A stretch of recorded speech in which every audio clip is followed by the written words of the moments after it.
Olá, crianças, tudo bem? Hoje a gente vai começar com nossa aula de geografia, tá? A correção de geografia, como eram poucos conteúdos, eu vou mandar o PowerPoint em PDF para vocês, vai estar junto com essa aula. Então, vocês verifiquem no PDF se vocês fizeram as questões corretamente, se responderam corretamente, tá bom? Então, vamos lá? Aula de geografia, então. Hoje a gente vai falar sobre o transporte nas grandes cidades do Brasil. Está na página 135 até a página 141. O transporte nas grandes cidades do Brasil, então, como a gente já viu anteriormente, a gente tem ônibus, carros, metrôs, que são meios de transporte responsáveis pelo transporte cotidiano das pessoas que vivem nas áreas urbanas. Então, a área urbana é a cidade, tá? A área rural são os sítios, as fazendas.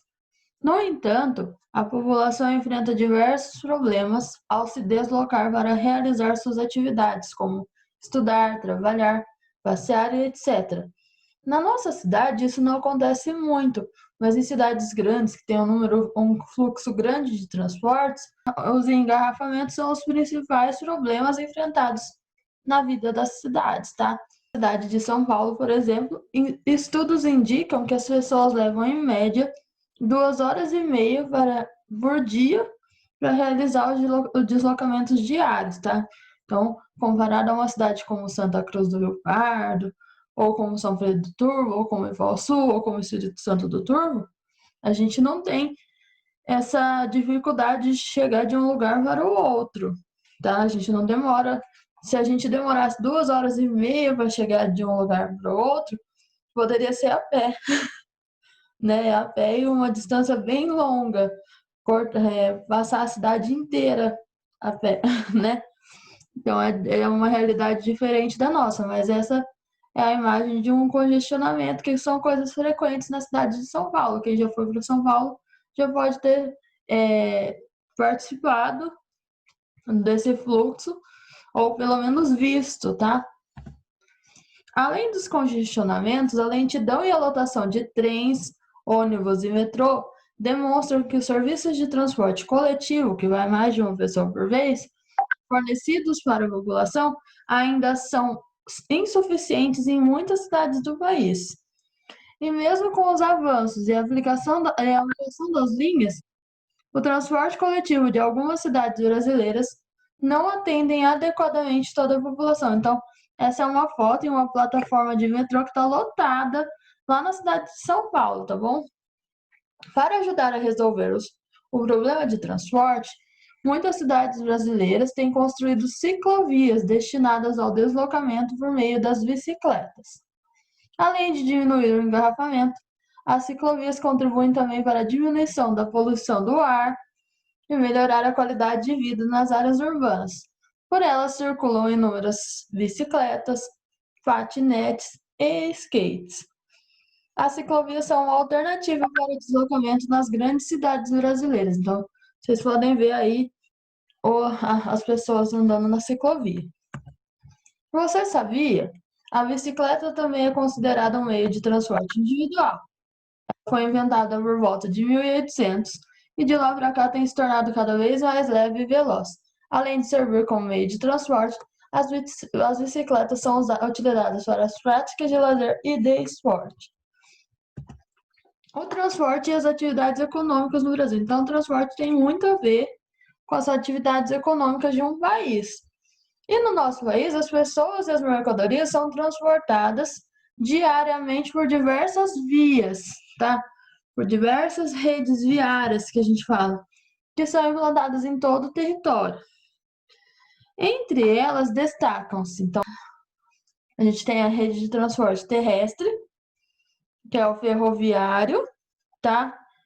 Ferroviário é realizado por trens por meio de linhas férreas instaladas no país. E tem o rodoviário, que é um transporte realizado por ônibus, caminhões e veículos por meio de estradas asfaltadas e de terra. E a gente também tem a rede de transporte aquático. Então, tem hidroviário, que é o nome dessa rede de transporte, que é um transporte realizado por embarcações por meio dos rios. E a gente tem a rede de transporte aéreo, que é feito pelo aeroviário, que é um transporte realizado por aviões e helicópteros por meio de vias aéreas presentes no país. O transporte rodoviário é o mais utilizado no território brasileiro. Cerca de 62% do transporte de passageiros e mercadoria é realizado por meio de automóveis. Porém, a maior parte das rodovias brasileiras não é asfaltada.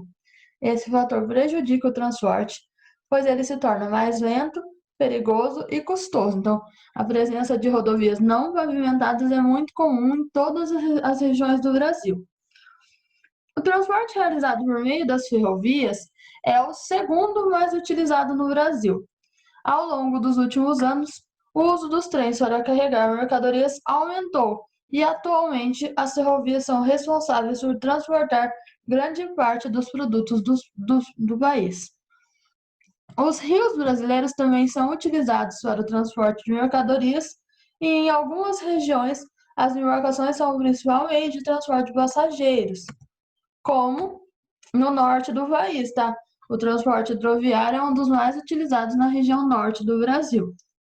Ao chegar nos portos, as mercadorias são transferidas dos caminhões, trens ou embarcações para grandes navios cargueiros. De lá, eles atravessam mares e oceanos até chegar em outros países. O transporte hidroviário representa cerca de 12% do transporte realizado no Brasil.